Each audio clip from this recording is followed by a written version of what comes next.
그리고 동성애도 반대하고 그래서 앞장서서 했거든요. 근데 몇 주 전에 그 교황 프란시스라고 하는 그분이 이제 캐톨릭은 동성애를 축복한다 이렇게 이제 길을 열었어요. 그래서 지금 동성애자들이 얼마나 기뻐하면서 이제 전 세계에서 동성애를 반대하는 모든 사람을 법적으로 다 고소하겠다. 거기까지 지금 전 세계가 이상하게 지금 돌아가고 있습니다. 교황이 가톨릭 사제의 동성 커플 축복을 공식 승인했다고 교황청이 밝혔습니다. 동성애를 배척했던 가톨릭 교회의 전통을 뒤집는 역사적인 결정이라고 할 수 있는데요. 종교계에 큰 파문을 몰고 올 것으로 보입니다. 김진호 기자가 보도합니다. 교황청은 12월 18일자로 간청하는 믿음이라는 제목의 선언문을 발표하고 프란치스코 교황이 가톨릭 사제 동성 커플 축복을 공식 승인했다고 밝혔습니다. 교회 정규 의식이나 미사 중에 동성 커플에 대한 축복을 거행해서는 안 된다는 단서가 붙긴 했지만 동성애를 배척했던 가톨릭 교회의 전통을 뒤집는 결정입니다.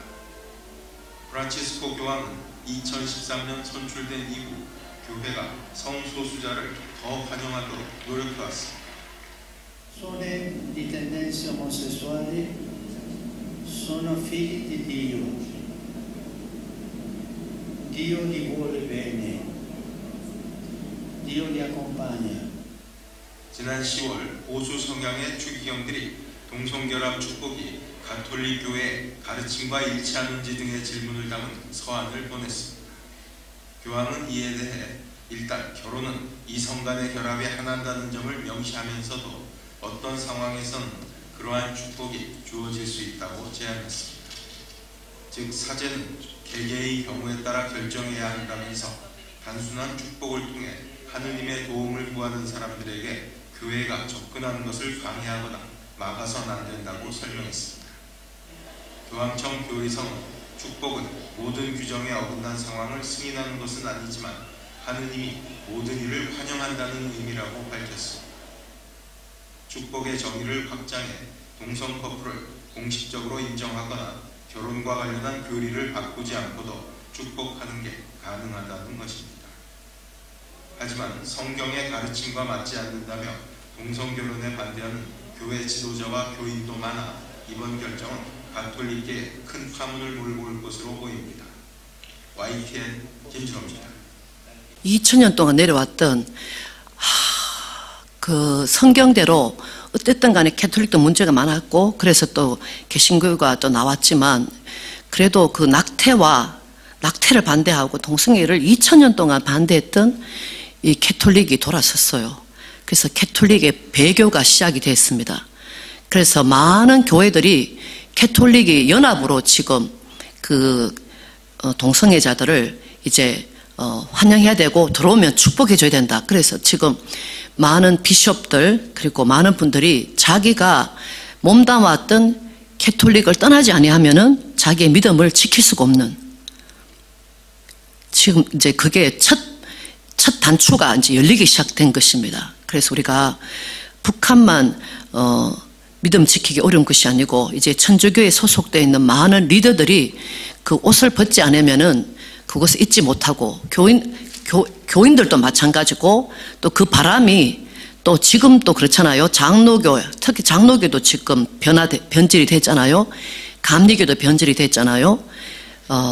이게 언제 어떻게 될지 알지 못할 정도로 지금 그만큼 사회가 변화되고 있는 이때에 사무엘상 오늘 8장을 보니까 사무엘상 8장 1절에 그 사무엘이 귀했던 사무엘도 나이를 이기지를 못하는 거예요. 사무엘이 늙음에 사무엘이 이제 연세가 굉장히 많아졌다는 걸 알 수가 있습니다. 사무엘이 늙음에 사무엘의 그 소망이 누구에게 있었습니까? 그 사사의 그 자녀들이 또 사사가 돼야 되잖아요. 사무엘이 늙음에 그 아들들로 이스라엘 사사를 삼으니 두 아들이 있었어요. 장자 이름은 요일이요 차자 이름은 아비야라. 그들이 부엘세바에서 사사가 되니라. 사사가 됐어요. 그 아버지도 사사요. 그 아들, 첫째 아들 이름이 뭐예요? 요엘과 아비야도 사사가 되었다는 것입니다. 예를 들면 그 아버지도 목사요. 그 자녀도 목사가, 두 사람이 다 목사가 되었다는 거예요. 그런데 교회 지도자라 할지라도, 그와 같은 직분을 가졌다 할지라도 하나님 마음에 맞지 않게 사역할 수가 있다는 것을 말하고 있는 것입니다. 3절에 보니까 그 아들들이 그 아비의 행위를 따르지 아니하고 이익을 따라서 뇌물을 취하고 판결을 굽게 하니라.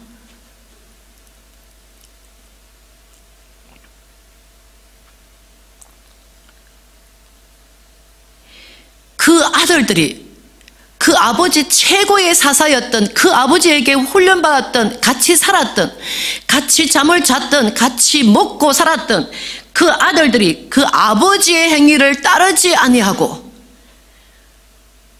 이익을 따라서 뇌물을 취하고 판결을 굽게 하느라. 사무엘이 늙었을 때 그의 소망이 없는 것입니다. 그 아들들을 봤을 때 그 소망이 완전히 그냥 깨어졌다는 것을 우리가 알 수가 있는 것입니다. 그래서 그 두 아들을 다 기름을 부었어요. 첫째 아들에게도 기름 부었고, 둘째 아들에게도 사무엘이 하나님이 기름 부으라고 했던 그 사람이 바로 자기 아들에게 기름을 부었어요. 첫째 아들, 둘째 아들. 근데 그 기름 부은 것이 아무것도 아니었다는 것을 우리가 알 수가 있는 것입니다. 세 번째 기름 부은 사람이 누구죠? 바로 사울. 그런데 기름 부은 두 아들이 사무엘의 마음을 너무나 아프게 하고 하나님 마음을 너무나 아프게 하는데, 바로 이스라엘 백성들이 다시 사무엘의 마음을 너무너무 아프게 한다는 것을 말하는 것입니다. 4절 말씀 봅니다. 이스라엘 모든 장로, 만약에 70장로라면 70장로라 그러십시다. 이스라엘의 모든 장로가 모여 라마에 있는 사무엘에게 나아가서 그 상황을 한번 그려보세요. 자기가 목숨 다하여 늙을 때까지 기도해줬던 그 장로들이 사무엘을 찾아왔다.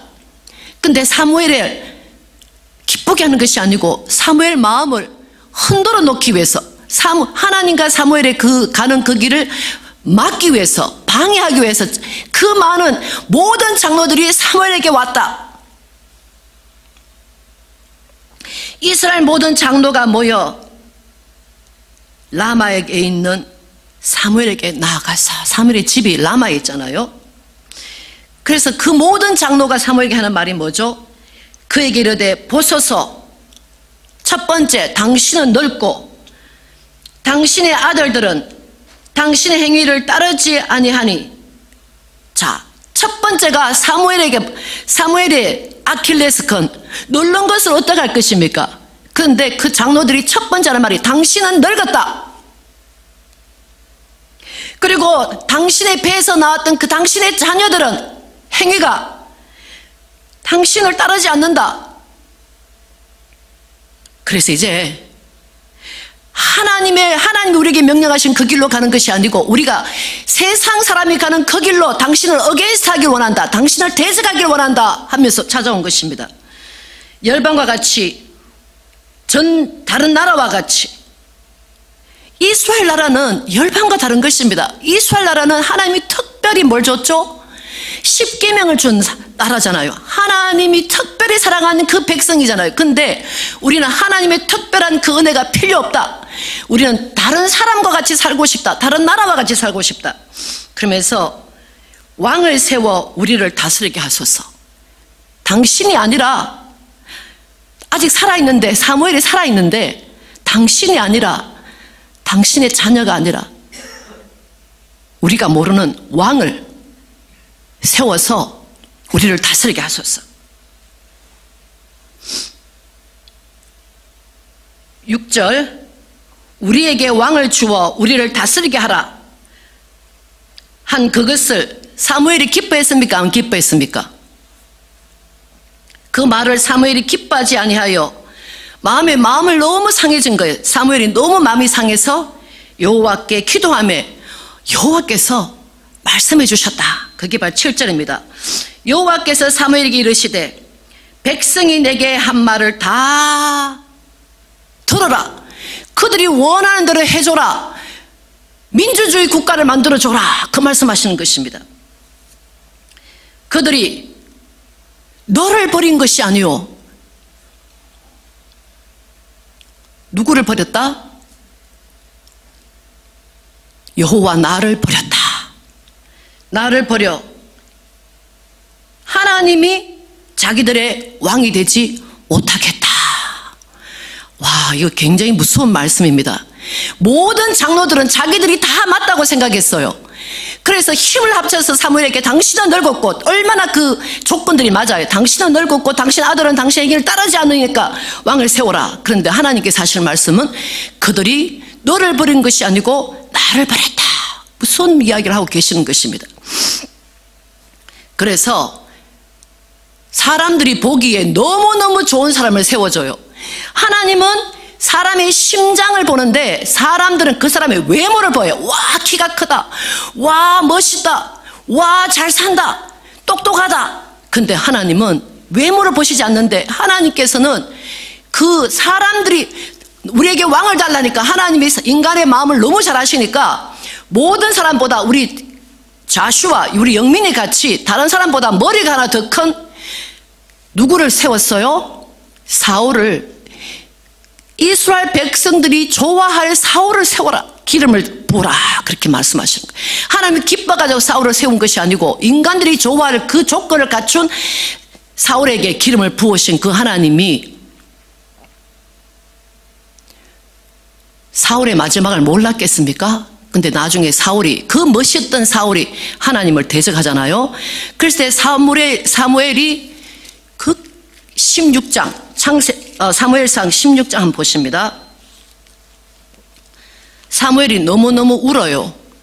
사울이 범죄에서 하나님을 떠나가는 모습을 보고, 이스라엘 백성과 더불어 사울이 하나님을 떠나는 것을 보고 16장 1절 있습니다. 여호와께서, 자, 거기 16장 1절 전에 바로 앞에 15장 35절 한번 볼게요. 사무엘이 죽는 날까지 사울을 다시 가서 보지 아니하였으니 이는 그가 사울을 위하여 슬픔이었고 여호와께서는 사울로 이스라엘 왕 삼으신 것을 후회하셨더라. 16장 1절. 슬퍼하고 있는 사울에게 여호와께 찾아오셔서 하는 말이, 내가 이미 사울을 버려 이스라엘 왕이 되지 못하게 하였거늘 내가 그를 위하여 언제까지 슬퍼하겠느냐. 우리는 인생을 살 때에 처음 시작도 굉장히 중요해요. 우리 인생을 살 때. 근데 우리의 인생을 맞춰갈 마무리를 잘 해야 되는 것입니다. 여러분이 어떤 직분을 맡았든지 시작도 정말 중요하지만 그 마지막 마무리가 정말로 중요하다는 걸 말하는 거 있어요. 잘 시작했다가 용두사미로 주님 앞에 믿음으로, 주님, 고등학교 때 아니면 대학교 때 제가 주님을 이렇게 사랑했습니다, 이렇게 섬겼습니다 했던, 내가 주를 위하여 목숨을 바치겠습니다 했던 사람들이 세월이 지나면서 무덤덤하게 바뀌고 하나님을 사랑하는 마음이 떨어지면서 내가 그런 적이 있었지, 이렇게 말하는 사람이 가장 저주받았다는 사람이라는 것을 우리가 사무엘의 이 슬픔을 보고 알 수가 있는 것입니다.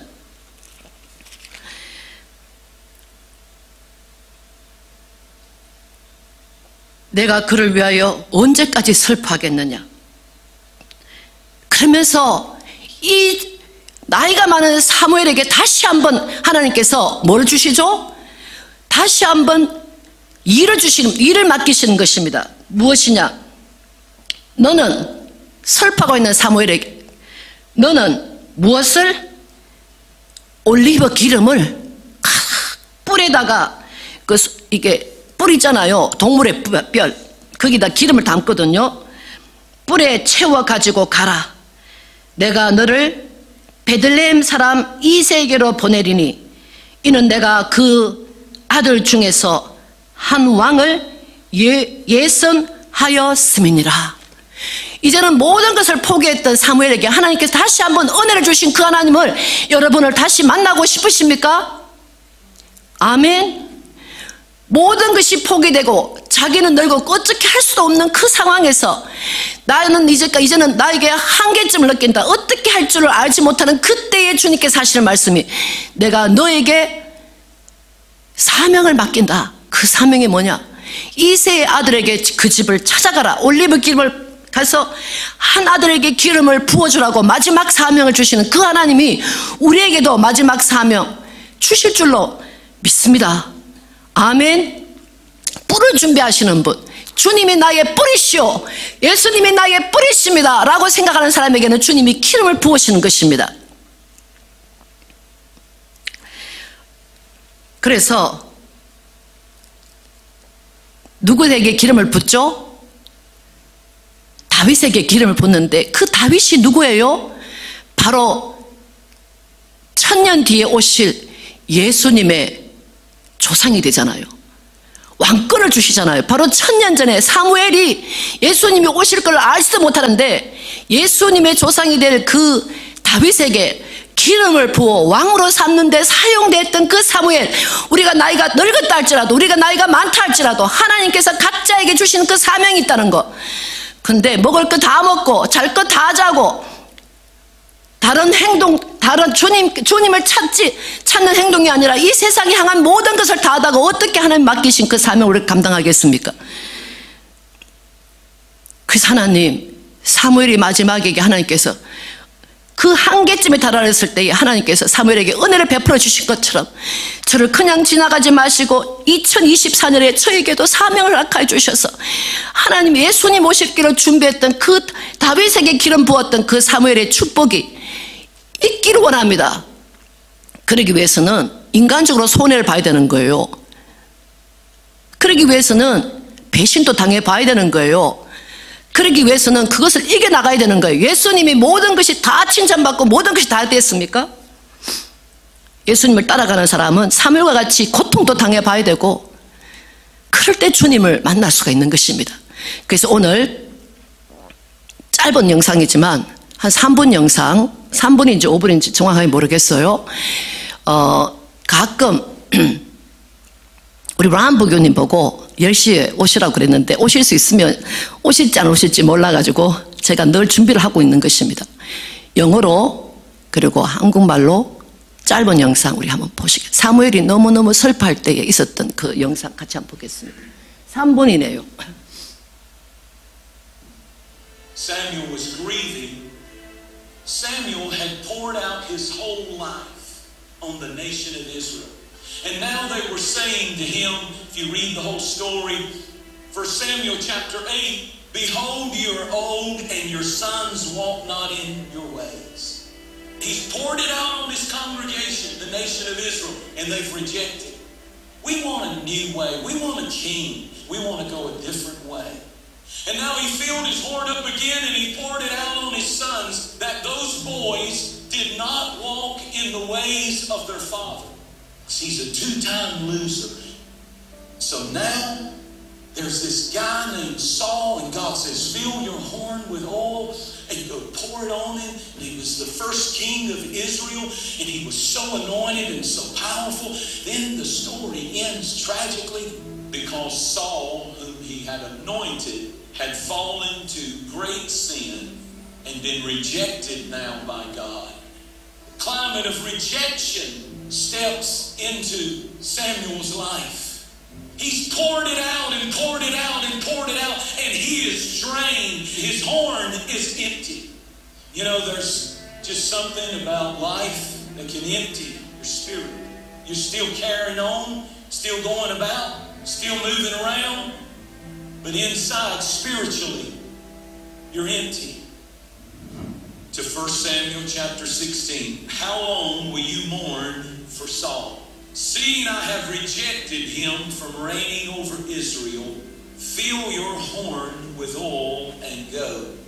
God said, fill your horn with oil. One more time. It looked like it hadn't worked, but here comes that final filling of the horn with oil. And it was the greatest thing. Why? Because there's a guy named David that you're going to pour the anointing on. He's going to take a city from the Gibeonites that's going to become Jerusalem. By the way, in that city, there's going to be someone who is going to carry a cross and die on that cross, and he'll be known as the Son of David. And his name will be called Jesus. But my horn shalt thou exalt like the horn of a unicorn. I shall be anointed with fresh oil.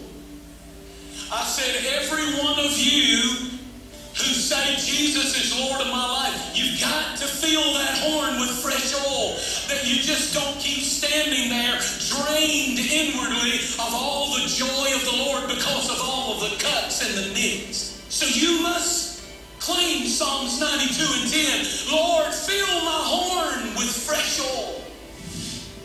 Would you fill me again on the inside? 주님이 우리에게 주신 그 혼에 기름을 넣으려면은 방법을 알아야 되잖아요. 기름을 넣고 싶은데 방법을 몰라요. 그 방법이 뭐냐? 골로새서 3장 15절입니다. 제 성경 327쪽 같이 읽습니다. 그리스도의 평강이 너의 마음을 주장하게 하라. 평강을 위하여 너희가 한 몸으로 부르심을 받았나니 또한 너희는 뭐하는 자가 되라? 감사하는 자가 되라. 저도 어떨 때는 참 마음이 안 좋을 때가 많습니다. 낙심할 때가 있어요. 근데 하나님은 우리에게 그렇게 안 좋고 낙심하고 있는 것을 원하는 것이 아니고 내 뿔을 뭐로 채워라? 기름으로 채워라. 기름을 채우기 위해 첫 번째 스텝이 뭐냐? 감사하는 것입니다. 우리 아까 부교님께서 노트 주셨죠? 조그만 그 종이. 골로새서 3장 15절을 적으십시오. 적으셔가지고 다음 주 오실 때 그거를 외워오시면 좋겠습니다. 계속 이번 일주일은 제가 그 뿔에다가 기름을 넣고 싶습니다. 기름을 넣기 위해서는 우리 입술이 바뀌어야 되고 마음이 바뀌어야 되는 것입니다. 근데 마음은 안 바뀌어요. 입술이 바뀌기 전에. 그래서 우리가 훈련하기를 원하는 것입니다. 무엇이 너의 마음을 주장하게 하라?